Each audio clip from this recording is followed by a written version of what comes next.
आप सभी का स्वागत है एक बार फिर से एससीईआरटी के एमसीक्यू सीरीज में। आप सभी को मालूम है कि हम लोग एमसीक्यू का सीरीज कर रहे हैं एससीईआरटी का, और उसी क्रम में आज ये तीसरा क्लास होने वाला है। इससे पहले ऑलरेडी 2 क्लास हो चुका है, अगर आप नहीं देखे हैं तो जाकर देख सकते हैं। और वो भी जो हुई थी वो आपके हिस्ट्री का हुई थी, कक्षा 6 और कक्षा 7 की। आज की जो क्लास है कक्षा 8 की जो बुक आती है अतीत से वर्तमान, जिसको बोला जाता है हिस्ट्री, तो ये जो बुक है आपको आज ख़त्म होने वाला है। तो आप इस वीडियो में लास्ट तक जरूर बने रहिएगा। अगर आप पूरा कक्षा 8 की जो हिस्ट्री बुक देख लेते हैं तो समझ लीजिए आपका पूरा मॉडर्न इतिहास आपका एक ही बुक में ख़त्म हो जाएगा, क्योंकि यह जो बुक है इसमें पूरा मॉडर्न इतिहास दिया गया है। और यह बहुत ही इंपॉर्टेंट है, क्योंकि अगर आप कोई भी एग्जाम उठाकर देख लीजिए जो बीपीएससी आयोग लेती है, तो वहाँ पर सबसे ज़्यादा क्वेश्चन कहीं से पूछा है तो आपके मॉडर्न इतिहास से ही पूछा है। तो इस वीडियो में आप लास्ट तक जरूर बने रहिएगा। चलिए, इसमें जितने भी एमसीक्यू दिए हैं हम लोग ख़त्म यहाँ पे करते हैं। और यहाँ पे टोटल जो अगर हम बात करें इस बुक में टोटल 15 चैप्टर दिया गया है, और सभी के सभी इंपॉर्टेंट है, क्योंकि यह एग्जाम में पूछेगा। यहाँ पे देख सकते हैं जैसे 1857 का विद्रोह आपको दिख रहा होगा, यहाँ पे सभी के टॉपिक है। तो चलिए उसको हम ख़त्म करते हैं। और आप तो सबसे इंपॉर्टेंट एक टॉपिक इसमें दिया गया है 12 नंबर, जैसे यहाँ पे देखिए भारतीय राष्ट्रीय आंदोलन। आप सभी को मालूम है इसको खास करके एक अलग से छांट कर भी बनाया गया है, आपका टॉपिक दिया गया है सिलेबस में, और 12 नंबर जो चैप्टर है आपके बुक में भी दिया गया है। तो इसको तो खास करके पढ़ना ही पड़ेगा। तो बस आप इस वीडियो में लास्ट जरूर बने रहिएगा। चलिए हम शुरू करते हैं पहले अध्याय से। पहला अध्याय यहाँ पर दिया है कब, कहाँ और कैसे। तो चलिए इसके एमसीक्यू को ख़त्म करते हैं। सबसे पहला यहाँ पे दिया गया है खाली स्थान भरने के लिए, और पहला यहाँ पे सवाल है आपका कि पूंजीपतियों का मुख्य उद्देश्य अधिक से अधिक मतलब खाली स्थान कमाना था। तो जितने भी पूंजीपति लोग जो भारत में आए थे, उद्योग की स्थापना किया था, तो उद्योग की स्थापना कर रहे थे, तो इनका पीछे उद्देश्य क्या था कि हम यहाँ पे आए हैं, कंपनी बैठा है, तो जितना से जितना यहाँ पे हम लाभ कमा सके, मुनाफा कमा सके। तो यहाँ पे आप लाभ भर दीजिए या मुनाफा भर दीजिए। ख नंबर सवाल है कि 15वीं शताब्दी के एक नए आंदोलन की शुरुआत हुई, जिसे हम लोग क्या बोलते हैं। तो 15वीं शताब्दी के शुरुआत में एक नए आंदोलन का शुरुआत हुआ था, और वह हुआ था पुनर्जागरण। तो यहाँ पे आप पुनर्जागरण भरिए। आप सभी को मालूम होगा जब आप पढ़े होंगे इसका कंसेप्ट, तो ये जो पुनर्जागरण शुरू हुआ था वह सबसे पहले किस देश में हुआ था। तो आपको अगर महादेश पूछे तो आपको यूरोप, और यहीं आपके पूछे देश तो बताइए कमेंट करके कि वह कौन सा देश है, क्योंकि यहाँ पे इसका जो टॉपिक है हम लोग ऑलरेडी जो है इसका फैक्ट को कवर कर चुके हैं। ग नंबर सवाल है कि मशीनों से वस्तुओं के उत्पादन की प्रक्रिया को खाली स्थान क्रांति कहते हैं। तो मशीन से जो भी उत्पादित होती है वस्तु, तो यहाँ पे उसको हम लोग बोलते हैं औद्योगिक क्रांति। तो यहाँ पे आप भर दीजिए औद्योगिक क्रांति। आगे देखेंगे घ नंबर सवाल है खाली स्थान में सरकारी दस्तावेजों को सुरक्षित रखा जाता है। तो सरकारी जितने भी दस्तावेज है उसको सुरक्षित कहाँ पे रखा जाता है, तो अभिलेखागार में रखा जाता है। तो यहाँ पे आप अभिलेखागार कर दीजिए, तो ये हो जाएगा आपका अभिलेखागार। उसके बाद है अंग नंबर सवाल कि समय के साथ देश और राज्यों की खाली स्थान सीमाओं में परिवर्तन होता है। तो समय बीतते जाएगा और उसके साथ जो है देश में और उसके देश की कौन सी सीमा में परिवर्तन होता है, तो उसके भौगोलिक सीमा में परिवर्तन होता है। तो यहाँ पे आप भौगोलिक भर दीजिए अंग में, तो आपके भौगोलिक हो जाएगा। आगे अब हम बात करेंगे सही और गलत का निशान यहाँ पे लगाना था। तो चलिए पहला नंबर यहाँ पे सवाल है नंबर की वैज्ञानिक पद्धति का अर्थ है कि प्रश्न प्रस्तुत कर प्रयोग द्वारा जांच करना। तो ये आपका बिल्कुल सही है, क्योंकि देखिएगा वैज्ञानिक पद्धति में क्या होता है, कोई भी प्रश्न पूछा जाता है तो उसमें प्रयोग करके सिद्ध किया जाता है, इसलिए आपका ये क नंबर सही हो जाएगा। ख नंबर है कि अंग्रेज इतिहासकार जेम्स मिल का भारतीय इतिहास का धर्म के आधार पर बांटना उचित था। तो ये आपका बिल्कुल उचित नहीं था, तो यहाँ पे आपका ये गलत हो जाएगा। ग नंबर सवाल है कि अमेरिकी स्वतंत्रता संग्राम के बाद वहाँ के लोगों ने गणतंत्र प्रणाली की शुरुआत नहीं की थी। तो यहाँ पे जो है आपके गलत हो जाएगा, क्योंकि जब अमेरिका जो है स्वतंत्र हो गया था तो वहाँ पे गणतंत्र प्रणाली की शुरुआत हो गई थी। तो यहाँ पे ये चीज़ आपका 2 नंबर गलत हो जाएगा। यहाँ पे अगला सवाल है घ नंबर की ऐतिहासिक स्रोतों से एक आम आदमी के बारे में भी जानकारी मिलती है। तो हाँ, ये मिलती है। ऐतिहासिक स्रोत मान लीजिए जितने भी है, जैसे आप उपवेद पढ़िए, वेद पढ़िए, तो उसमें देखिएगा वहाँ के आम आदमी के लोगों के बारे में भी पढ़ने को मिलता है कि हाँ आम आदमी का जीवन कैसा था। तो यहाँ पे आपका घ नंबर जो सवाल है सही हो जाएगा। अंग नंबर सवाल है कि आज़ादी के समय हमारे देश की जो भौगोलिक सीमा थी आज़ादी के बाद क्या वही है। तो ये आपका बिल्कुल गलत है, क्योंकि जैसे जैसे जो है समय बीतता है आपके देश के भौगोलिक सीमा में ही परिवर्तन होता है। तो यहाँ पे आपका नहीं दिया है, तो यहाँ पे ये क्या हो जाएगा, ये आपका गलत हो जाएगा। आगे हम बात करेंगे अब 2 नंबर चैप्टर 2 नंबर चैप्टर है कि भारत में अंग्रेजी राज्य की स्थापना, यानी इस बुक में क्या पढ़ना है आपको, जैसे कैसे यूरोपीय आगमन आए और कैसे कौन कौन से क्षेत्रीय राज्य आपके यहाँ पे अंग्रेजों से स्वतंत्र हुए थे। तो चलिए यहाँ पे क नंबर आपका सवाल है कि भारत और यूरोप के बीच स्थल मार्ग से होने वाले व्यापार में खाली स्थान की महत्वपूर्ण भूमिका थी। तो भारत और यूरोप के बीच में देखिए यहाँ पे स्थल मार्ग के बीच में किसकी यहाँ पे भूमिका थी, तो वह आपको व्यापारियों की थी या आपके सौदागरों की थी। तो व्यापारी और सौदागर भर दीजिए, आपके ऑप्शन में जैसे रहे तो आपके मान लीजिए सौदागर ही, तो यहाँ पे भर सकते हैं। ख नंबर सवाल है कि कंपनी के द्वारा खरीदा गया माल खाली स्थान में रखा जाता था। तो कंपनी जितने भी भारत में माल खरीदता था उसको अपने फैक्ट्री स्थापित किया था भारत में चारों ओर, और वहाँ पे फैक्ट्री में रखता था। तो यहाँ पे आप फैक्ट्री भर दीजिए। उसके बाद हम आगे देखेंगे। ग नंबर सवाल है कि एक के बाद एक कई लड़ाइयों ने मराठा को खाली स्थान कर दिया। तो मालूम होगा आपके बहुत सारा मराठाओं ने जो है युद्ध लड़ा अंग्रेजों से और धीरे धीरे कमज़ोर होते चला गया। तो यहाँ पे बहुत सारे युद्ध लड़ने के बाद मराठा जो है कमज़ोर कर दिया मराठा को। तो यहाँ पे आप कमज़ोर भर सकते हैं, तो यहाँ पे आप कमज़ोर भर लीजिए। उसके बाद है घ नंबर सवाल की खाली स्थान अंग्रेजों के साथ सबसे पहले सहायक संधि की स्वीकार की थी। तो सहायक संधि को स्वीकार करने वाला सबसे पहला राज्य कौन था, तो आपको हम ट्रिक भी बताया कि सहायक संधि जो है स्वीकार करने वाला था हम तो आप भरोसे। तो यहाँ पे आपका ट्रिक भी बताया कि तो हम थे आप भरोसे। तो यहाँ पे आपको मालूम होगा कि ह से सबसे पहले ह आता है, तो यहाँ पे आप ह से हैदराबाद भर दीजिए। तो यहाँ पे आपका आंसर क्या हो जाएगा, हैदराबाद हो जाएगा। तो यहाँ पे इसको बहुत इंपॉर्टेंट याद रखिएगा। आपको कमेंट करके बताना है कि सहायक संधि जो है किस गवर्नर ने लाया था। उसके बाद है अंग नंबर सवाल कि खाली स्थान ने विनय नीति का अनुसरण किया। तो यहाँ पे विलय जो नीति था आपको डॉक्ट्रिन ऑफ लैप्स, ये इसके बारे में बोल रहा है कि डॉक्ट्रिन ऑफ लैप्स जो है खाली स्थान ने विलय नीति का अनुसरण किया था। तो किसने अनुसरण किया था यानी किसने लाया था, तो अंग्रेजों के द्वारा जो है डॉक्ट्रिन ऑफ लैप्स लाया गया। तो यहाँ पे आप डॉक्ट्रिन ऑफ लैप्स का अंग्रेज भर सकते हैं। तो यहाँ पे आप अंग्रेज भर दीजिए। या अगर किसी कोई राज्य भरना है तो सबसे पहले अगर राज था तो आपको यहाँ पे अगर पूछे कि सबसे पहले किस राज्य ने जो है विलय नीति के तहत अंग्रेजों के अधीन हुआ, तो वह था सतारा। तो यहाँ पे आप सतारा अगर आपके ऑप्शन में है, क्योंकि यह दिया है खाली स्थान ने विलय नीति का अनुसरण किया, तो आपको यहाँ पे अंग्रेज तो इसको लाया था विलय नीति को, लेकिन अनुसरण जो है सबसे पहले इसका किया था सतारा, यानी शामिल हुआ था। तो यहाँ पे आप सतारा भरिएगा, तो ये आपको सतारा हो जाएगा। और अगर हम बात करें सहायक संधि में तो कौन आया था सबसे पहले, वो आपको हैदराबाद आया था। आगे हम बात करेंगे। अब यहाँ पे देखिए सही गलत का निशान लगाना था। तो यहाँ पे 2 नंबर में क नंबर आपका सवाल है कि यूरोप के व्यापारी भारत में अपना माल बेचने और बदले में यहाँ से सोना लेने आए थे। तो ये आपका गलत है, ये आपका सोना लेने नहीं, ये आपका धन कमाने आए थे। तो यहाँ पे और यहाँ पे कंपनी स्थापित की है और यहाँ से धन ले गए, यहाँ से सोना नहीं ले गए। तो यहाँ पे आपका क नंबर गलत हो जाएगा। ख नंबर है आपका कि ईस्ट इंडिया कंपनी को भारत में व्यापार करने का अधिकार मिला था। तो इसे आपका बिल्कुल सही है। आपका जो ब्रिटेन की महारानी थी एलिजाबेथ, उसके द्वारा 15 सालों का अधिकार मिला था। तो आपको ख नंबर जो है सही हो जाएगा।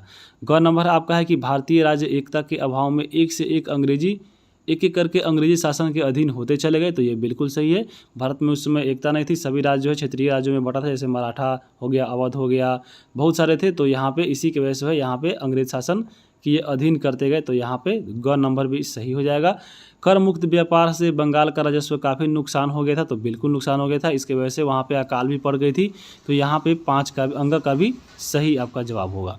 आगे हम बात करेंगे अंग नंबर यहाँ पे है कि कर मुक्त व्यापार से यहाँ पे अंग नंबर है कि कंपनी की सेना की जीत हुई क्योंकि उनके पास भारतीय सेनाओं से बेहतर तोपें और बंदूक थी। तो बिल्कुल सही बात है, कंपनी के पास नए नए हथियार थे और भारतीयों के पास उतना नहीं था, तो इसलिए वो जीत गया। तो आपको अंग का आपका क्या हो जाएगा, सही जवाब हो जाएगा। 3 नंबर आपका यहाँ पे सवाल है कि ग्रामीण जीवन और समाज, जैसे इसमें पढ़ना था कि अंग्रेजी शासन और भारत के गाँव उस समय कैसे थे। तो चलिए हम इसको देखते हैं। और सबसे पहला यहाँ पे सवाल है जो बहुत इंपॉर्टेंट है, और वह आपका सवाल है कि बिहार में अंग्रेजों के समय किस तरह का भूमि व्यवस्था अपनाया गया था। तो बिहार में जो अंग्रेजों की व्यवस्था थी वह थी आपको बहुत इंपॉर्टेंट है, और यह आपका है आपका अस्थाई बंदोबस्त जो है बिहार में लागू था। आपको इसका ट्रिक भी बताए थे कि यहाँ सबसे पहले से पूछे कि आपको भू राजस्व के बारे में, तो भू राजस्व की 3 व्यवस्था है। पहला आपका है अस्थाई बंदोबस्त, दूसरा है रैयतवारी और तीसरा है महलवारी। ये जो है तीनों जो है भारत के 3 क्षेत्रों में लागू था और इसके लिए आपको बनाए थे कि यहाँ सबसे पहले अगर पूछे तो आपको भारत का एक मैप जो है आप रफली जो है ऐसे ऐसे बना देना है, बस इतना ही। सबसे पहले देखिए बताए थे ट्रिक उसका MRS, तो यहाँ पे MRS भरना है, तो ऊपर यहाँ पे M, यहाँ पे भर दीजिए R और यहाँ पे भर दीजिए S। तो यहाँ पे देखिए ये वाला जो इलाका आपको थोड़ा सा S आपको यहाँ पे ऊपर जाएगा, यहाँ पे S, तो यहाँ पे इस वाला जो इलाका है यहाँ पे आपको आता है बिहार, यानी बिहार में जो है अस्थाई बंदो व्यवस्था। ऊपर अगर देखिएगा महलवारी, तो यहाँ पे पंजाब हरियाणा में आपके महलवारी था, और अगर इधर देख रहे हैं आप अगर महाराष्ट्र के समय में, तो यहाँ पे रैयतवारी था। तो ऐसे आपको जो है कंसेप्ट में बताया गया था। तो ये आपको देख लीजिए कि बिहार की बात हो रही है, तो आपको अस्थाई बंदोबस्त आपको यानी आपको बताएं कि बिहार के मैप में MRS यहाँ पे यानी बिहार में पूछ रहा है, तो बिहार में जो है अस्थाई बंदोबस्त लागू था। तो यहाँ पे एक का आंसर हो जाएगा। ग नंबर सवाल है कि अंग्रेज़ों के आने के पहले भूमि का मालिक कौन होता था। तो भारत में जो अंग्रेज़ नहीं आए थे तो उससे पहले यहाँ पे भारत पे जो है राजा लोग शासन करते थे, तो यहाँ पे वहीं के द्वारा जो है भूमि का आपका निरीक्षण किया जाता था। तो इसलिए यहाँ पे राजा पहले मालिक होते थे अंग्रेज़ों के आने से पहले। तो यहाँ पे क्या हो जाएगा, 2 का घ हो जाएगा। उसके बाद है 3 नंबर सवाल कि रैयतवारी व्यवस्था में ज़मीन का मालिक कौन होता है। तो बताए थे आपके वीडियो में कि रैयतवारी और खेती बाड़ी, तो खेती बाड़ी कौन करता है, किसान करता है। तो आपको खेती बाड़ी और आपके रैयतवारी दोनों मिल रहा है, और बारी झारी कौन करता है, तो किसान करता है। तो यहाँ पे मार दीजिए किसान आंसर, तो आपके 3 का क हो जाएगा। 4 नंबर आपका यहाँ पे सवाल है अंग्रेजी शासन के द्वारा भारत में अपनाई गई नई भू व्यवस्था का प्रमुख उद्देश्य क्या था। तो आपको जो 3 व्यवस्था अपनाई गई थी भूमि व्यवस्था, जिसमें आपके आते थे रैयतवारी, महलवारी और अस्थाई बंदोबस्त, तो यहाँ पे इसके पीछे उद्देश्य यही था क्योंकि यह जो लागू करके किसानों से जो है अपने मन अनुसार ये लोग कर वसूलते थे और अपनी आय को बढ़ाते थे। तो यहाँ पे इसके पीछे कारण यही था कि आपके अपनी आय को बढ़ाना। तो यहाँ पे क नंबर इसका राइट आंसर हो जाएगा। उसके बाद यहाँ पे चलिए आगे चलते हैं, दिया है मिलान करने के लिए। मिलान करने के लिए देखिए यहाँ पे सबसे पहले हम बताते हैं आपको, दोनों पढ़ लीजिए दोनों तरफ, और इसमें सबसे आपको हल्का लग रहा है उसी को मिलाइए सबसे पहले। तो चलिए हम लोग शुरू करते हैं क से ही, और यहाँ पे देखिए क नंबर सवाल है महलवारी। तो बताए हैं कि आपको जो महलवारी है कहाँ पे लागू था। तो यहाँ पे ऐसे भारत का मैप बना दीजिए, यहाँ पे लिखिए M, यहाँ पे आपका R और S। तो यहाँ पे देखिए आपका यहाँ पे S आपका जो है यहाँ पे आएगा बिहार वाला क्षेत्र में। ये जो आपका M वाला क्षेत्र है यहाँ पे देखिए दिल्ली जो पंजाब हरियाणा है वहाँ पे आ रहा है। तो यहाँ पे देखिए महलवारी जो है कहाँ पे चला जाएगा, ये पंजाब में चला जाएगा। तो इसको आपका घ से मिला देना है। नील दर्पण की बात करें तो नील दर्पण जो पुस्तक है वो लिखा गया था दीनबंधु के द्वारा, तो इसको आप ग से मिला दीजिए। उसके बाद अगर हम बात करें देखिए आपके हैं नगदी फसल और अस्थाई भूमि व्यवस्था। तो ये आपका अस्थाई भूमि जो व्यवस्था था आपको मालूम होगा ये आपको कहाँ पे लागू था। तो आपको लागू था आपके बिहार में ही, और लेकिन ये आपको 1793 में जो है लाया गया था लॉर्ड कॉर्नवालिस के द्वारा। तो यहाँ पे आपको इससे मिलाना है। और नगदी फसल की बात करें तो नगदी फसल क्या होता है, तो आपको डायरेक्ट मतलब खेत में उगाया जाता था और इसको उगाकर बाजार में ले जाकर बेचकर धन कमाया जाता था। जैसे आपके नील हो गए और सोरा हो गया, तो नील और सोरा का उत्पादन जो है उसमें बिहार में बहुत ज़्यादा होता था। तो ये सभी के सभी नगदी फसल आपको बिहार में उपजाए जाते थे। तो आपको यहाँ पे ग का ख हो जाएगा। तो यहाँ पे मिलान हो गया। अब हम आगे चलेंगे अगला चैप्टर 4 नंबर पे, और यह है उपनिवेशवाद एवं जनजातीय समाज। तो यहाँ पे आपको जनजातीय आंदोलन के बारे में पढ़ना था। और आपके चलिए इसको हम शुरू करते हैं पहले सवाल से। पहला नंबर यहाँ पे सवाल है कि जनजातीय समाज के लोग आम भाषा में कहे जाते हैं। तो जितने भी जनजातीय समाज के लोग होते हैं उसको आम भाषा में बोलते हैं आदिवासी। तो यहाँ पे पहला का ख इसका राइट आंसर हो जाएगा। उसके बाद है दीकू किसे कहा जाता था। तो जब आप बुक पढ़िएगा तो उसमें दीकू के बारे में पढ़ना था। तो ये जो दीकू होता है वो आपको गैर आदिवासी महाजन होता है, सेठ होता है, यानी ये आपको आदिवासी नहीं होता है लेकिन ये आपको थोड़ा धनिक होता है जैसे आपके धन के मामले में। तो यहाँ पे याद रखिएगा ये गैर आदिवासी थे। तो यहाँ पे आपका क्या हो जाएगा, 2 का आपको ग नंबर ऑप्शन हो जाएगा। 3 नंबर सवाल चलते हैं कि बिरसा मुंडा किस क्षेत्र के निवासी थे। तो ये आपके जो बिरसा मुंडा थे वो छोटा नागपुर के क्षेत्र के निवासी थे। तो यहाँ पे जो है आपके 3 का क्या हो जाएगा, क हो जाएगा। अगला यहाँ पे 4 नंबर सवाल है कि गिंडालियू ने अंग्रेजी सरकार की दमनकारी कानूनों को नहीं मानने का भाव जनजातियों में जगाकर गांधी जी के किस आंदोलन में जनजातीय आंदोलन जोड़ने में सफल रही थी। तो यहाँ पे उस समय चल रहा था सविनय अवज्ञा आंदोलन 1930 में। तो यहाँ पे जो गिंडालियू थी या आपके जनजातियों को लेकर इस मोर्चा जो है आपके सविनय अवज्ञा में भी भाग ली थी। तो बहुत इंपॉर्टेंट है। और ये आपको किस आपको जनजातीय आंदोलन से संबंधित है, तो आप बुक पढ़िएगा तो आपको जियांगरांग जो आंदोलन था जियांगरांग, उसमें आपको ये संबंधित थी। तो यहाँ पे ये भी पॉइंट आपको याद रखिएगा। आगे हम चलेंगे।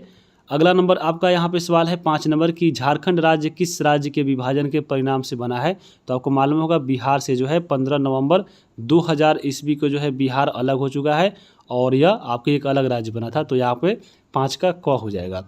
उसके बाद चलिए दिया गया है मिलान करने के लिए। यहाँ पे सबसे पहले क में दिया गया है जादोनांग। तो ये जो जादोनांग था आपको मालूम होगा जो आंदोलन चला था आपको जनजातियों का नागालैंड में, वह चला था जेलियांगरांग आंदोलन। तो यहाँ पे जादोनांग के नेतृत्व में ही चला था। तो यहाँ पे जो जादोनांग था याद रखिएगा ये जेलियांगरांग आंदोलन इसी के नेतृत्व में चलाया गया था। तो आपको इसको ग से मिला देना है। उसके बाद देखिए अगला है बिरसा मुंडा। तो बिरसा मुंडा की बात करें तो ये आपको मालूम होगा छोटा नागपुर से थे और ये आपको ऑप्शन अगर हम देखें तो यहाँ पे आपको दिख रहा होगा एक सिंगबोगा। तो बिरसा मुंडा के जो कुल देवता थे वो आपको सिंगबोगा थे और इसी के इनसे प्रेरित होकर यहाँ पे इन्होंने अपने आप को भगवान घोषित किया था। तो यहाँ पे ख में मिला दीजिए सिंगबोगा से। उसके बाद है कंध जाति। कंध जो जाति है आपके उड़ीसा में पाया जाता था। तो यहाँ पे आपको मिला देना है ख से। उसके बाद हम बात करें टिकेंद्र सिंह जीत की। तो ये जो टिकेंद्र सिंह जीत थे ये आपके मणि के युवराज थे, आपको मणिपुर के युवराज थे जिसकी हत्या अंग्रेजों ने फांसी लगाकर कर दी थी। तो यहाँ पे आपको मिला दीजिए क से। और उसके बाद है जतरा भगत। जतरा भगत जो है ताना भगत आंदोलन के आपके इसके नेतृत्व में चलाया गया था। तो आपको अंग का घ मिला देना है। आगे हम बात करेंगे 5 नंबर आपका और यह है आपका शिल्प और उद्योग। तो चलिए इसके जो इंपॉर्टेंट यहाँ पे क्वेश्चन दिए गए हैं उसको कवर करते हैं। सबसे पहला यहाँ पे सवाल है कि 18वीं शताब्दी में भारत का प्रमुख उद्योग निम्नलिखित में से कौन सा था। तो 18वीं शताब्दी के समय भारत में जो सबसे आपका 1 नंबर पर उद्योग था वह था वस्त्र उद्योग। तो यहाँ पे आपको 1 का कॉम आंसर हो जाएगा। अभी भी वर्तमान में पढ़िएगा तो वर्तमान में अगर हम बात करें तो सबसे पहला जो व्यवसाय के आधार पर कृषि पहले पे आता है और दूसरे नंबर पे आपका वस्त्र उद्योग आता है। तो यहाँ पे इसका याद रखिए कि 18वीं शताब्दी में जो है आपको वस्त्र उद्योग सबसे 1 नंबर पे था। उसके बाद हम बात चलेंगे आगे। अगला आपका है 2 नंबर आपका कि federation of Indian chambers of commerce यानी फिक्की की बात हो रही है। तो यहाँ पे आपके बुक में फिक्की के बारे में पढ़ना था। तो यहाँ पे फिक्की की स्थापना कब हुई। तो फिक्की का जो स्थापना हुआ था 1927 में किया गया था जेडी बिरला के जो उद्योगपति थे उनके द्वारा। तो यहाँ पे आपको क्या हो जाएगा 2 का ख हो जाएगा। उसके बाद है जूट उद्योग का प्रमुख केंद्र कहाँ पर था। तो जूट जो उत्पादन होता था आपको उस समय 18वीं शताब्दी के समय यह होता था बंगाल में। तो यहाँ पे 3 का ग हो जाएगा। उसके बाद चलते हैं आगे। आपका यहाँ पे 4 नंबर सवाल है कि 1818 ईस्वी में अंग्रेजी सरकार ने किस उद्देश्य से मजदूरों के लिए नियम बनाया गया था। तो 1818 में जो अंग्रेजी शासन नियम बनाया था मजदूरों के लिए वह किस लिए बनाया गया था। तो वह बनाया गया था मजदूरों की स्थिति के सुधार के लिए। तो यहाँ पे आपको 4 का क हो जाएगा। तो यहाँ पे मिला दीजिए। उसके बाद आगे हम बात करेंगे 5 नंबर सवाल पे। 5 नंबर आपका सवाल है कि all India trade union Congress यानी AITUC की स्थापना कब हुई थी। तो यह हुआ था आपको 1920 में। तो यहाँ पे 5 का ख हो जाएगा। आगे चलते हैं। आगे यहाँ पे दिया गया है मिलान करने के लिए। तो सबसे पहला यहाँ पे मिलान करना है और इसको पढ़िए। सबसे पहले यहाँ पे देखिए दिया है जूट उद्योग। तो ही बताया है जो जूट उद्योग होता था सबसे पहले जब सबसे ज़्यादा आपको 18वीं शताब्दी में बंगाल में होता था। तो यहाँ पे क को यहाँ ख से मिला लीजिए। उसके बाद है ऊनी वस्त्र उद्योग। तो 18वीं शताब्दी के समय में जो ऊनी वस्त्र उद्योग होता था इसका उत्पादन कहाँ पे होता था। तो यह कश्मीर में होता था। तो यहाँ पे आपको घ से मिला देना है। उसके बाद अगर हम बात करेंगे जामदानी बुनाई का। तो जामदानी बुनाई एक कपड़ा होता था जिसमें सोने और आपके इसमें धागा लगाया जाता था जो आपके ब्रिटेन में फेमस था और ये आपके लखनऊ में बनाया जाता था। तो आपको यहाँ से क से मिला देना है। लौह उद्योग उसकी बात करें तो लौह उद्योग आपको उस समय कहाँ पे था। तो जमशेदपुर टाटा जी मालूम होगा यहाँ पे स्थापना की गई थी आपको लौह इस्पात की। तो यहाँ पे आपको घ से मिला देना है अंग को। उसके बाद नील बगान उद्योग की बात करें तो नील बगान का उद्योग सबसे फेमस था आपको चंपारण सत्याग्रह यानी चंपारण में। तो आपको यहाँ से ग से मिला देना है। तो ये आपका मिलान करने के लिए हो गया। अब हम बात करेंगे अध्याय 6 और अध्याय 6 में पढ़ना है 1857 का विद्रोह। तो चलिए इसमें जितने भी क्वेश्चन है आपको उसको कवर करते हैं हम लोग। तो सबसे पहला यहाँ पे आपको सही विकल्प चुनना है और पहला यहाँ पे सवाल है कि 1857 का विद्रोह कहाँ से आरंभ हुआ था। तो 1857 का जो विद्रोह है वह आपके मेरठ के बैरकपुर छावनी से हुआ था। तो यहाँ पे 1 का आंसर हो जाएगा। उसके बाद है मंगल पांडे किस छावनी के युवा सिपाही थे। तो मंगल पांडे किसके सिपाही थे। तो आपको यही बताया है कि बैरकपुर के सिपाही थे जिनको फांसी दे दिया था अंग्रेजों के द्वारा। तो यहाँ पे आपके 2 का क्या हो जाएगा, घ हो जाएगा। उसके बाद हम बात करेंगे 3 नंबर सवाल कि झांसी में विद्रोह का नेतृत्व किसने किया था। तो झांसी की तरफ से लक्ष्मीबाई जो थी, इन्हीं के द्वारा यहाँ पे विद्रोह का नेतृत्व किया था। तो यहाँ पे 3 का क्या हो जाएगा, आपका ग हो जाएगा। उसके बाद है कुंवर सिंह कहाँ के जमींदार थे। तो कुंवर सिंह जो थे आपको जगदीशपुर के जमींदार थे, जो अगर हम बात करें ये आरा में क्षेत्र में आते हैं। तो यहाँ पे 5 का ख हो जाएगा। उसके बाद है 5 नंबर की बहावी आंदोलन का नेतृत्व बिहार में किसने किया था। तो आपको विलायत अली और एक और थे लियाकत अली, इसके द्वारा किया गया था। तो यहाँ पे विलायत अली दिया है, तो आपके 5 का क्या हो जाएगा, ख हो जाएगा। आपको बहावी आंदोलन पढ़ना था, तो बहुत इंपॉर्टेंट है और ये बिहार से जुड़ा हुआ है, तो आप उसको एक बार जरूर एग्जाम के पहले पढ़ के जाइएगा। आगे अब हम बात करेंगे, दिया है मिलान करने के लिए, चलिए इसको मिलान करते हैं।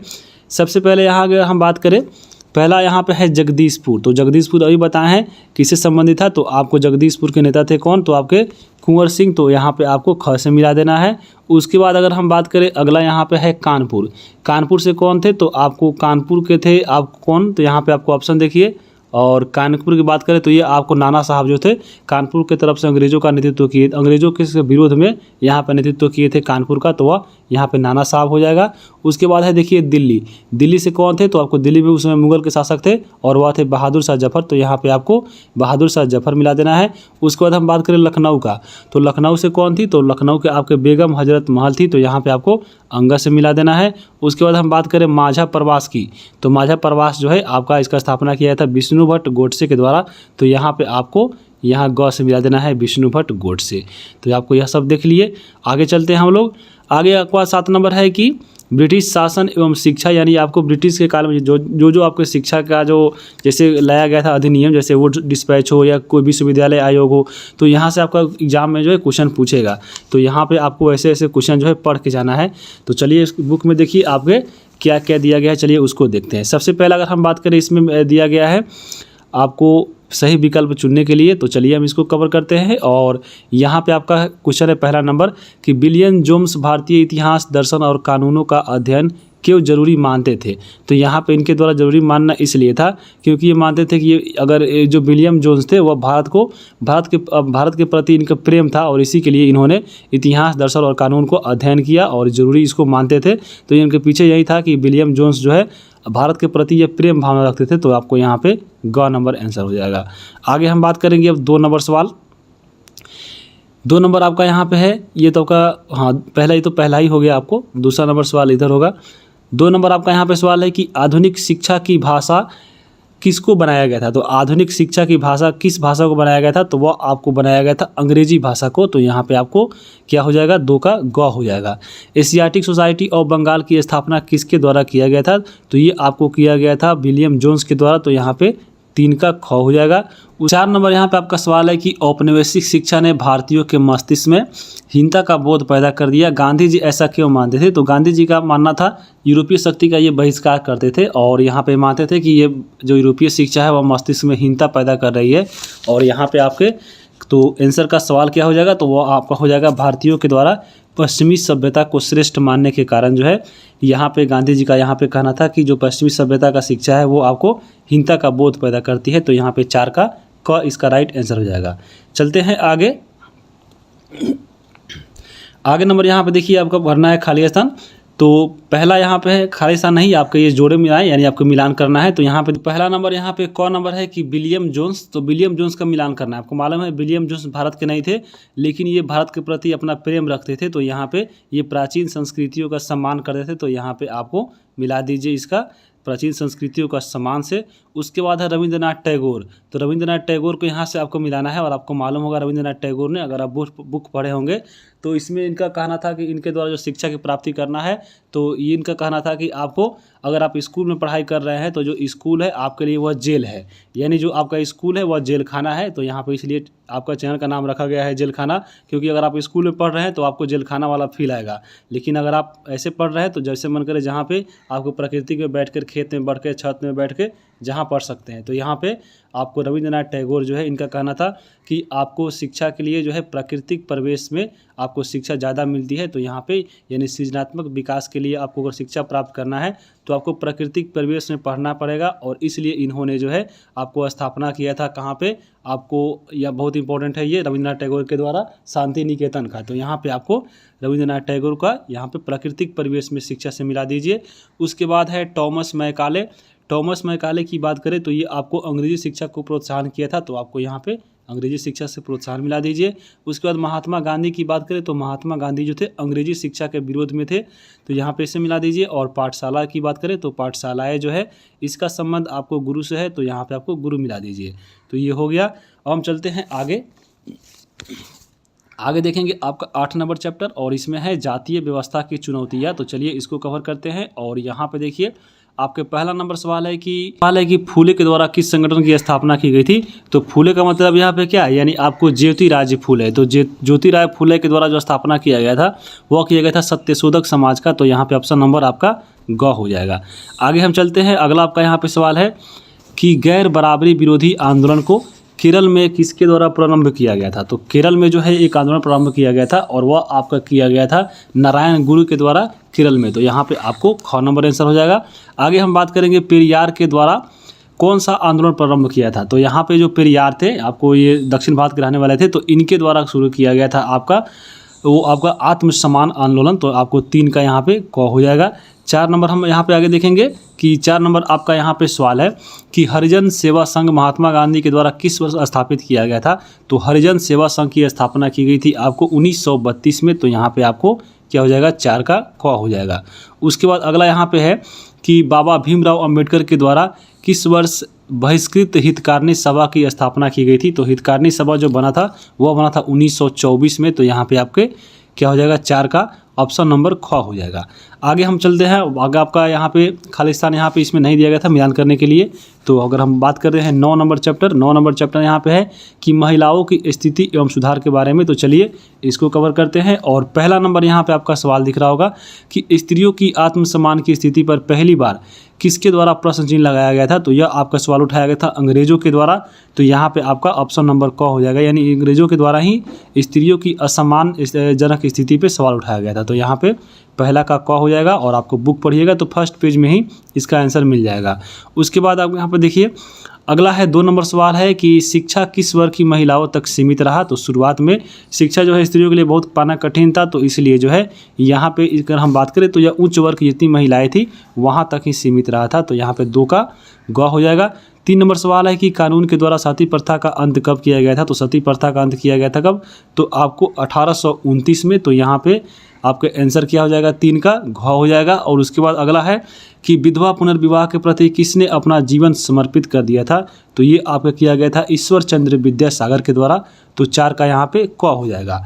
आगे चलते हैं। अगला नंबर यहाँ का सवाल है 5 नंबर की बाल विवाह निषेध अधिनियम किस वर्ष पारित हुआ था। तो बाल विवाह अधिनियम जो आया था वो आपको 1929 में आया था। तो यहाँ पे आपके क्या हो जाएगा, 5 का घ हो जाएगा। आगे हम बात करेंगे हम अगला यहाँ पे देखिए 10 नंबर चैप्टर है कि अंग्रेजी शासन एवं शहरी बदलाव। तो चलिए आपको यहाँ पे जितने भी इंपॉर्टेंट फैक्ट है उसको देखते हैं। यहाँ पे सबसे पहला यहाँ पे दिया गया है आपको इस चैप्टर में सही गलत करने के लिए। तो आपको पहला नंबर यहाँ पे सवाल जो है थोड़ा आपको इसमें गलत फोटो जो है लिया गया है। तो चलिए 2 नंबर पे चलते हैं। 2 नंबर आपका यहाँ पे सवाल है कि मुस्लिम काल में भागलपुर शहर सूफी संस्कृति का प्रमुख केंद्र नहीं था। तो ये आपका बिल्कुल गलत है, आपको सूफी संस्कृति का केंद्र भागलपुर रहा था। तो ये आपको गलत हो जाएगा। उसके बाद है 3 नंबर सवाल। 3 नंबर की बात करें, 3 नंबर है कि 19वीं सदी में भागलपुर में बंगाली और मारवाड़ी समुदाय का आगमन हुआ था। तो आपको बिल्कुल सही हुआ था। तो ये आपको ऑप्शन नंबर ही है 3 का आपका जो है सही आंसर होगा। यहाँ पे 4 नंबर आपका है कि भारत में आधुनिक शहरों का विकास जो है औद्योगिकरण के साथ हुआ था। तो ये हुआ था। तो आपको ये 4 नंबर भी सही हो जाएगा। उसके बाद है अगला नंबर आपको 5 नंबर की प्रेसिडेंसी शहरों में गोरे और काले लोग अलग अलग इलाकों में रहते थे। तो आपको ये बिल्कुल रहते थे। तो ये भी आपका सही हो जाएगा। तो यहाँ पे 5 हो गया। आगे हम बात करेंगे, अब यहाँ पे दिया गया है मिलान करने के लिए। चलिए इसको मिलान करते हैं। सबसे पहले यहाँ पे दिया गया है प्रेसिडेंसी शहर। तो प्रेसिडेंसी शहर की बात करें तो ये आपका प्रेसिडेंसी शहर कौन था, तो आपको बम्बई था, कलकत्ता था, मद्रास था, यहीं पे आपको प्रेसिडेंसी बनाई गई थी अंग्रेज़ों के द्वारा, तो यहाँ पे प्रेसिडेंसी शहर हो जाएगा। उसके बाद अगर हम बात करें रेलवे शहर के बारे में, तो रेलवे शहर आपको कौन था, तो वो आपके यहाँ पे देख सकते हैं बरेली और जमालपुर में जो है आपको रेलवे की फैक्ट्री बनाई गई थी, तो यह रेलवे शहर हो गया। उसके बाद आप देखिए औद्योगिक शहर कौन था, तो औद्योगिक शहर आपके क्या हो जाएगा, वो आपको कानपुर और जमशेदपुर हो जाएगा, तो आपको ग का यहाँ पे ग हो जाएगा।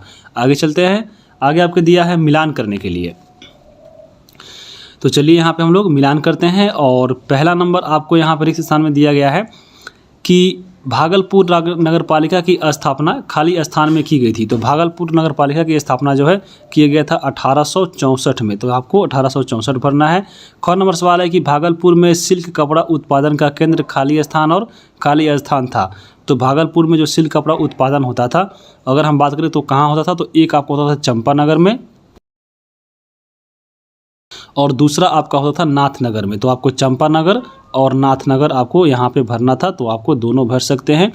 आगे हम बात करेंगे अब आगे अब यहाँ पे देखिए आपका ये आपका जो क्वेश्चन है आपको इसी चैप्टर का था, क्योंकि वहाँ पे जो है फोटो कट हो गया था, लेकिन यहाँ पे ये पूरा है, तो वहाँ पे हम लोग पहला सवाल छोड़ दिए थे। तो पहला सवाल यहाँ पे है कि भागलपुर शहर का विकास औपनिवेशिक शहरों से भिन्न परंपरागत तरीकों से आपको शहर के रूप में हुआ था, तो ये बिल्कुल सही है, तो आपके एक का यहाँ पे सही हो जाएगा। बाकी तो हम लोग यहाँ पे देख ही लिए थे, खाली स्थान मिला रहे थे, तो खाली स्थान में ख तक हो चुका है। चलिए ग को देखते हैं। ग नंबर आपका है कि भागलपुर में संस्कृति गतिविधियों का बढ़ावा देने वाले प्रमुख संस्कृतिकर्मी कौन थे, तो यहाँ पे यह आपके क्या हो जाएगा आंसर, इसका हो जाएगा शरद चंद्र चट्टोपाध्याय के द्वारा जो है यहाँ पे आपके संस्कृति कर्मी थे ये, और भागलपुर के संस्कृति गतिविधियों में इनका बहुत बड़ा हाथ रहा है, तो शरद चंद्र चटर्जी आप यहाँ पे भर लीजिए। शरद चंद्र चट्टोपाध्याय, चटर्जी नहीं, तो यहाँ पे आप चट्टोपाध्याय भर लीजिएगा। आगे हम बात करेंगे घ नंबर की रेलवे स्टेशन कच्चे माल का खाली स्थान और आयातित वस्तुओं का खाली स्थान करता था, तो यहाँ पे रेलवे स्टेशन जो है कच्चे माल का यहाँ पे संग्रह करता था और जितने भी आयातित माल है फिर उसको वितरण करता था, तो यहाँ पे आप भर दीजिए संग्रह और यहाँ पे आप यहाँ पे भर दीजिए वितरण, तो आपको दोनों हो गया। उसके बाद अंग नंबर है कि कालजयी उपन्यास खाली स्थान की रचना शरद चंद्र चट्टोपाध्याय ने की थी, तो यहाँ पे आपके बुक में पढ़ना था, तो यहाँ पे कालजयी जो उपन्यास था वह कौन था, तो वह था देवदास, यानी देवदास की रचना किसने की थी, तो वह आपके शरद चंद्र चट्टोपाध्याय के द्वारा किया गया था, तो आपके यहाँ पे देवदास हो जाएगा। आगे देखेंगे हम लोग अब 11 नंबर चैप्टर, और वह है कला क्षेत्र में परिवर्तन। तो चलिए इसके अंदर जितने भी इम्पोर्टेंट जो है क्वेश्चन दिए गए हैं उसको हम लोग यहाँ पे कवर करते हैं, और यहाँ पे सबसे पहले सही गलत का निशान लगाना है। तो पहला नंबर यहाँ पे है कि साहित्य से पराधीनता का बोध और स्वतंत्रता की ज़रूरतों को स्पष्ट अभिव्यक्ति मिलने लगी थी, तो आपको ये बिल्कुल सही है, तो आपके ऑप्शन नंबर 1 का सही आंसर हो जाएगा। 2 नंबर आपका यहाँ पे है कि प्रेमचंद्र ने आनंद मठ की रचना की थी, तो ये आपका गलत है, आनंद मठ की रचना आपको बंकिम चंद्र चटर्जी के द्वारा किया गया था। 3 नंबर आपका सवाल है कि रमेश चंद्र दत्त के उपन्यास में हिंदू समर्थक प्रवृत्ति देखने को मिलती है, तो ये आपको सही बात है, वहाँ पर जो है हिंदू के बारे में चर्चा ज़्यादा किया गया है, तो आपको ये याद रखिएगा रमेश चंद्र दत्त की आपका उपन्यास जो है हिंदू समर्थक में प्रवृत्ति देखने को मिलता है। 4 नंबर आपका यहाँ पे सवाल है कि भारतेंदु हरिश्चंद्र ने भारतीय धन के लूट को नाटक के माध्यम से पर्दाफाश किया था, तो ये आपका बिल्कुल सही है, तो ये आपका सही हो जाएगा। 5 नंबर है वंदे मातरम गीत जो रचना है बंकिम चटर्जी के द्वारा लिखा गया है, तो ये भी आपका सही है। आगे हम बात करेंगे अब भरना है रिक्त स्थान, तो चलिए इसको देखते हैं। पहला नंबर आपका सवाल है कि लकड़ी या धातु के छापे से कागज़ पर बनाई गई जो तस्वीर होती है खाली स्थान कहते हैं उसको, तो उसको बोलते हैं उत्कीर्ण चित्र, तो यहाँ पे आप भर दीजिए उत्कीर्ण चित्र, तो यहाँ पे आपका उत्कीर्ण चित्र हो गया। उसके बाद है ख नंबर की औपनिवेशिक काल में बनाए गए छवि वृत्ति खाली स्थान होते हैं, तो यहाँ पे उपनिवेशिक काल में जो बनाए गए छवि वृत्ति होती है वो आपको रूप चित्रण के होते थे, तो यहाँ पे छवि वृत्ति जो है रूप चित्रण, तो यहाँ पे आप रूप चित्रण भर दीजिए, क्योंकि आपको ये बुक में हूबहू लाइन दिया गया है, तो आपको ऐसे ही याद करना पड़ेगा। अगर आपके ऑप्शन में ऐसे आता है तो आपको आसानी रहेगी ट्रिक लगाने में। उसके बाद है ग नंबर आपका कि अंग्रेज़ों के विजय को दर्शाने के लिए खाली स्थान की चित्रकारी प्रस्तुत की जाती थी, यानी जब अंग्रेज विजय होता था तो उसको दर्शाने के लिए जो है किसका दृश्य बनाया जाता था, तो आपको युद्ध के दृश्य अपनाए जाते थे, तो यहाँ पे याद रखिएगा युद्ध के दृश्य बनाया जाता था, ताकि वह इससे प्रबोध होता था कि हाँ अंग्रेज लोग हैं जो युद्ध जीत चुका है, तो यहाँ पे आपको युद्ध के दृश्य भर लीजिएगा। उसके बाद है घ नंबर सवाल कि एशियाई कला आंदोलन को प्रोत्साहित करने वाले खालिस्तान कलाकार थे। तो यहाँ पे एशियाई कला को जो आंदोलन को प्रोत्साहित किया वो आपको जापानी कलाकार थे, तो आपको जापानी कलाकार यहाँ पे भर दीजिए। इन्हीं के द्वारा जो है आपको एशियाई कला को आंदोलन में प्रोत्साहित किया गया था। उसके बाद अगला नंबर आपका यहाँ पे देखिए मिलान करने के लिए, चलिए इसको हम लोग करते हैं। तो सबसे पहला यहाँ पे है कि सेंट्रल पोस्ट ऑफिस जो है कलकत्ता, ये आपको किस कला में बनाया गया था, तो आपको इंडो ग्रीक शैली में है, तो आपको ये 3 नंबर से मिला दीजिए। उसके बाद है विक्टोरिया टर्मिनल जो है रेलवे स्टेशन जो बम्बई में है, यह आपको किससे है, तो आपको ये गोथिक शैली में है। और मद्रास लॉ कोर्ट जो है वो आपको इंडो सार्वसैनिक शैली में है। तो यह बहुत इंपॉर्टेंट है, ये तीनों आपको याद रखना है। आगे चलते हैं हम लोग। अब यहाँ पे देखिए 12 नंबर आपका चैप्टर आ गया है भारतीय राष्ट्रीय आंदोलन, तो बहुत ही इंपॉर्टेंट है यह। यहाँ पे इस बुक को तो आपको पढ़ के जाना ही पड़ेगा, क्योंकि आपको बुक में बहुत ही ज़्यादा इंपॉर्टेंट पॉइंट दिया गया है कि पूरा मॉडर्न ही आपको यहाँ पे कवर करना है। तो आपको पहला नंबर, चलिए शुरू करते हैं हम लोग। और पहला नंबर यहाँ पे है कि कांग्रेस की स्थापना में किन तत्वों को महत्वपूर्ण भूमिका नहीं निभाई। यहाँ पे आपको नहीं निभाई की बात हो रही है। तो यहाँ पे जैसे देखिएगा तो शुरुआती राजनीतिक संगठनों ने, अगर बात करें 2 नंबर है कि एक राष्ट्रीय संस्था के गठन की जरूरत ने, और अंग्रेजी शासनकारियों की नीति से, या अंग्रेजों के स्वच्छ प्रशासन थे। तो यहाँ पे स्वच्छ प्रशासन तो अंग्रेजों का था ही नहीं, तो यहाँ पे आपका पहला का घ हो जाएगा। आगे हम बात करेंगे 2 नंबर सवाल कि राष्ट्रीयता की भावना का विकास हुआ। राष्ट्रीयता की भावना का विकास कैसे हुआ था, तो यहाँ पे देखिए प्रशासनिक एवं न्यायिक एकरूपता के कारण या संचार साधनों के विकास के कारण, तो ये दोनों के कारण हुआ था। तो आपको 2 का यहाँ पे ग हो जाएगा। आगे हम बात करेंगे, अगला यहाँ पे 3 नंबर आपका सवाल है कि आईसीएस की परीक्षा में शामिल होने के लिए उम्र की जो अवधि थी 21 वर्ष, उसको घटाकर कितना कर दिया गया था। यानी आपको जो सिविल सेवा का एग्जाम होता था अंग्रेजों के समय में, तो सबसे पहले 21 वर्ष तय किया गया था, उसको घटाकर जो है 19 वर्ष कर दिया गया। और किसके समय में किया गया था, तो ये आपको लिटन के समय में किया गया था। तो आपको यहाँ पे इसका नाम भी याद रखिएगा। आगे हम बात करेंगे अब 4 नंबर सवाल यहाँ पे है कि समाचार पत्रों ने किन किन विचारों को लोकप्रिय बनाया था। तो यहाँ पे जितने भी जो समाचार पत्र थे, अगर हम बात करें यहाँ पे, तो जैसे आपका यहाँ पे देखिए कि प्रतिध्यात्मक व्यवस्था या स्वतंत्र एवं लोकतांत्रिक व्यवस्था को, या सिर्फ क को, या क और ख को, तो यहाँ पे आपको ये दोनों को बनाया था। तो ऑप्शन नंबर यहाँ पे 4 का आपको क्या हो जाएगा, घ आंसर हो जाएगा। आगे हम चलते हैं। अब अगला आपका यहाँ पे 5 नंबर आपका सवाल है कि वर्नाक्यूलर प्रेस एक्ट के माध्यम से क्या क्या किया गया था। तो यहाँ पे इसके माध्यम से यही किया गया था कि भारतीय भाषा में जो समाचार पत्र आते हैं उस पर प्रतिबंध लगा दिया गया था वर्नाकुलर प्रेस एक्ट के तहत। तो ये आपको यहाँ पे 5 का क्या हो जाएगा, 5 का ख हो जाएगा। आगे देखेंगे 6 नंबर आपका सवाल है कि बंग भंग के बाद भारत में पूरे बंगाल में क्या हुआ था। तो आपको जब बंगाल आंदोलन हुआ था, आपका जब बंगाल विभाजन हुआ था, तो उस समय क्या हुआ था आपको, तो उसमें अगर हम देखें तो आपके पहला है कि शोक दिवस मनाया गया था, तो बिल्कुल सही है। लाखों लोगों ने उपवास रखा था, ये भी सही है। और विदेशी वस्तुओं का बहिष्कार किया गया था, ये भी सही है। तो यहाँ पे आपके 4 का घ आंसर हो जाएगा, यानी आपको उपरोक्त सभी हो जाएगा। आगे हम बात करेंगे आपके यहाँ पे अगला सवाल है 6 नंबर। और 6 नंबर की अगर हम बात करें तो पहला यहाँ पे सवाल दिया गया है कि महात्मा गांधी ने भारत में सत्याग्रह का प्रथम प्रयोग कहाँ पे किया था। तो महात्मा गांधी के द्वारा सत्याग्रह आंदोलन सबसे पहले किया गया था चंपारण में 1917 में। तो यहाँ पे आपका क्या हो जाएगा, 7वां का ख हो जाएगा। 8 नंबर आपका यहाँ पे सवाल है कि रॉलेट एक्ट के विरोध में सभा कहाँ पे हो रही थी। तो रॉलेट एक्ट के विरोध में जो आपका अमृतसर में जालियांवाला बाग जो है वहीं पे हो रहा था। तो यहाँ पे 8 का क हो जाएगा। 9 नंबर यहाँ पर सवाल आपका है कि कैसर ए हिंद की उपाधि किसने त्यागा था। तो कैसर ए हिंद की जो उपाधि है महात्मा गांधी ने त्यागा था। कब त्यागा था, तो आपको असहयोग आंदोलन के दौरान अपनाया, आपको जब चोरी चौरा कांड हुआ था, जब विरोध हुआ था, तो उसके समय आपको ये त्यागा गया था। तो यहाँ पे क्या हो जाएगा, 9 का ख हो जाएगा। 10 नंबर आपका सवाल है कि करो या मरो का नारा गांधी जी ने दिया था। तो करो या मरो का नारा जो है भारत छोड़ो आंदोलन जब हो रहा था, तो उसी समय आपको गांधी जी के द्वारा दिया गया था। तो आपके ये 10 का ग हो जाएगा। अब हम आगे देखेंगे, आपको 13 नंबर चैप्टर है। और 13 नंबर चैप्टर में देखिए आपको यहाँ पे क्या दिया गया है। पहला क्वेश्चन है विकल्प चुनने के लिए, और पहला यहाँ पे सवाल है कि वर्षों पहले हमने भविष्य को प्रतिज्ञा दी थी कि किसके, ये आपका जो लाइन है वो किसके भाषण का अंश है। तो यहाँ पे वर्षों पहले हमने जो भविष्य की प्रतिज्ञा दी थी, ये जो लाइन आपका है सीधा का सीधा जवाहरलाल नेहरू का कहना था। तो यहाँ पे 1 का ख हो जाएगा। उसके बाद आपका है 2 नंबर आपका सवाल कि आज़ादी के समय भारत के पास कौन कौन सी समस्या नहीं थी। तो यहाँ पे देखिएगा, आपको पढ़िएगा ऑप्शन, तो देशी रियासतों की विलय आपको सही, आपका ये इसका समस्या था। शरणार्थी की समस्या भी था, पुनर्वास की भी समस्या था। यहाँ पे आपका जो दिख रहा है 2 नंबर का घ, नेतृत्व की समस्या, तो इसका समस्या यहाँ पे नहीं था। तो आज़ादी के समय आपको यहाँ पे याद रखिएगा 2 का घ हो जाएगा। आगे हम बात करेंगे 3 नंबर सवाल। 3 नंबर आपका है कि इनमें से कौन सही नहीं है, उसको चुनना है। तो पहला नंबर यहाँ पे अगर हम देखें तो आज़ादी के समय देश की आबादी जो है लगभग 34 साढ़े 34 करोड़ थी, तो ये आपका सही है। तो यहाँ पे ये भी बहुत ही इंपॉर्टेंट पॉइंट है, याद रखिएगा। 34.5 करोड़ उस समय जनसंख्या थी भारत की जब देश आज़ाद हुआ था, यानी 1947 में।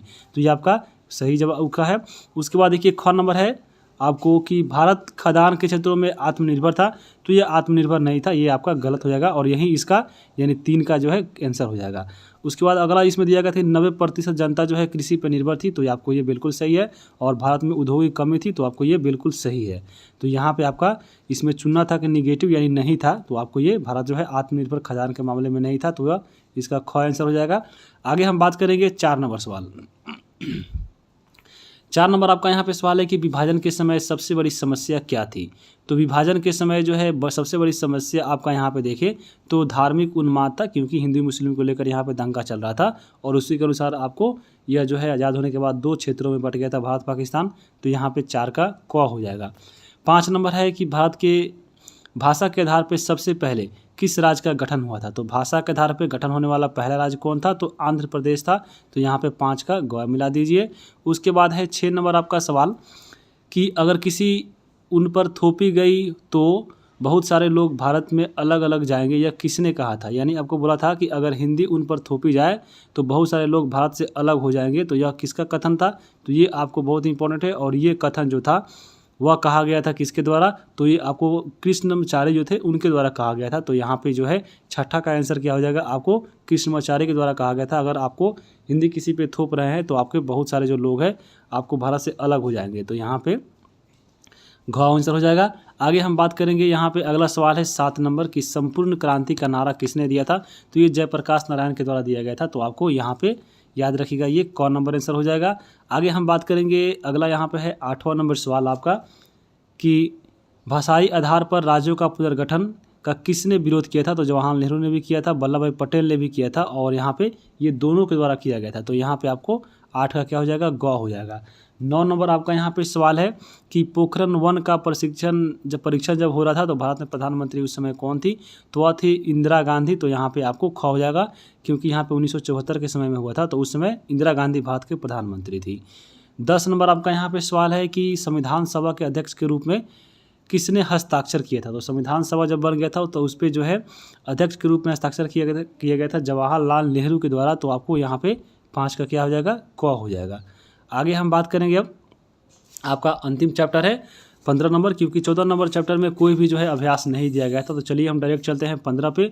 और 15 नंबर पे यहाँ पे देखिए बहुत इंपॉर्टेंट है, इसमें ज़्यादा करके मौलाना अबुल कलाम आज़ाद के बारे में पढ़ना था। तो आपको पहला नंबर यहाँ पे सवाल है, सही और गलत का निशान लगाना है। जैसे पहला है कि मौलाना आज़ाद का जन्म जो है 1888 ईस्वी में कलकत्ता में हुआ था। तो ये आपका 1888 में हुआ था, लेकिन ये कलकत्ता में नहीं हुआ था, तो ये आपको गलत हो जाएगा।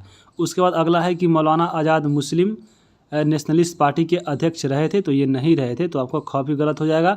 खिलाफत आंदोलन का आरंभ 1921 में हुआ था। तो ये आपका 1921 में नहीं 1919 में हुआ था, तो ये भी आपका यहाँ पे गलत हो गया। उसके बाद है प्रथम विश्व युद्ध 1914 में प्रारंभ हुआ था। तो आपको ये सही है, क्योंकि प्रथम विश्व युद्ध 1914 से लेकर 1918 तक चला था। उसके बाद अंग नंबर है कि मौलाना आज़ाद का संबंध बंगाल के क्रांतिकारी के साथ जुड़ा रहा था। तो ये आपका सही है, तो अंग यहाँ पे आपका सही हो जाएगा। आगे चलते हैं, आगे यहाँ पे दिया गया है मिलान करने के लिए। तो सबसे पहले यहाँ पे देखिए आपका कौन नंबर है 1888। तो बताए हैं अभी कि 1888 में जो है यहाँ पे इनका जन्म हुआ था मौलाना अबुल कलाम का। तो यहाँ पे आप मिला दीजिए इनके जन्म से। 1897 में क्या हुआ था, तो 1897 में जो है यहाँ पे आपको ये भारत आए थे। तो 1897 में आपको यहाँ पे आपको भारत आगमन मिला दीजिए। 23 की अगर हम बात करें, 23 में क्या हुआ था, तो मौलाना अबुल कलाम आज़ाद जो है पहली बार इसके कांग्रेस के अध्यक्ष बने थे। तो आपको यहाँ पे 3 ग का जो है 4 मिला दीजिए। और 1958 की बात करें तो मौलाना अबुल कलाम की मृत्यु हो गई थी। तो यहाँ पे इसका 1 से मिला दीजिए। आगे चलते हैं, आगे आपको खाली स्थान भरना था। तो चलिए खाली स्थान को हम लोग भरते हैं। और यहाँ पे सबसे पहला है कि मौलाना आज़ाद पहली बार खाली स्थान में इंडियन नेशनल कांग्रेस की अध्यक्ष जो है निर्वाचित हुए थे। तो सबसे पहले 1923 में जो आपका दिल्ली अधिवेशन हुआ था कांग्रेस का, तो यहाँ पे सबसे पहली बार ये कांग्रेस की अध्यक्षता किए थे। उसके बाद 1940 में जब द्वितीय विश्व चल रहा था, तो आपको द्वितीय विश्व नहीं, जब आपको 1940 से लेकर 45 तक जो है आपको ये यहीं बने रहे थे, और ये सबसे लंबे समय तक भी बनने वाले कांग्रेस के अध्यक्ष रहे हैं, तो याद रखिएगा। और सबसे युवा अध्यक्ष पूछे तो आपको यही मौलाना अबुल कलाम आज़ाद ही थे, और सबसे लंबे समय तक आपको पूछे तो आपको यहीं थे, तो यहाँ पे याद रखिएगा। आगे देखेंगे ख नंबर सवाल कि हिंदू मुस्लिम एकता को मौलाना आज़ाद ने खाली स्थान महत्वपूर्ण माना है। तो यहाँ पे हिंदू मुस्लिम एकता को जो है यहाँ पे मौलाना अबुल कलाम के आज़ाद के द्वारा यहाँ पे आदर्श माना गया था हिंदू मुस्लिम को, तो यहाँ पे आदर्श भर दीजिए। उसके बाद आपका है ग नंबर सवाल है कि दिल्ली पब्लिक पुस्तकालय की स्थापना किसके द्वारा किया गया था। तो मौलाना अबुल कलाम आज़ाद के द्वारा ही दिल्ली में दिल्ली पब्लिक पुस्तकालय की स्थापना की गई थी, तो ये हो गया। उसके बाद हम आगे चलते हैं। आगे आपका यहाँ पे 4 नंबर में जो है आपका पहला इसमें सवाल है कि बंगाल का विभाजन किस वर्ष हुआ था। तो 1905 में हुआ था, तो आपका 2 नंबर हो जाएगा। और मौलाना आज़ाद की मृत्यु कहाँ पे हो गई थी। तो मौलाना आज़ाद की जो मृत्यु हुई थी वो आपको दिल्ली में हुई थी, तो यहाँ पे आपको 3 नंबर हो जाएगा। तो यहाँ पे 15 चैप्टर इसमें दिया गया था, और 15 होगा यहाँ पे हम लोग समाप्त कर लिए हैं। और ये आपका मॉडर्न हिस्ट्री समाप्त होता है। यहाँ पे बहुत ही इंपॉर्टेंट पॉइंट था, तो यहाँ पे इसको जरूर एग्जाम के पहले 2 बार 3 बार देख के जाइएगा। वीडियो कैसा लगा है कमेंट करके बताइए। चैनल पर नए हैं तो सब्सक्राइब कर लीजिए। और यहाँ पे 6, 7 जो 8 का जो है हिस्ट्री यहाँ पे हम लोग MCQ देख लिए हैं। आगे जो है आपका अभी बचा हुआ है साइंस का और आपके ज्योग्राफी का, तो उसको भी आएगा। तो वीडियो देखने के लिए आप सभी को बहुत बहुत धन्यवाद।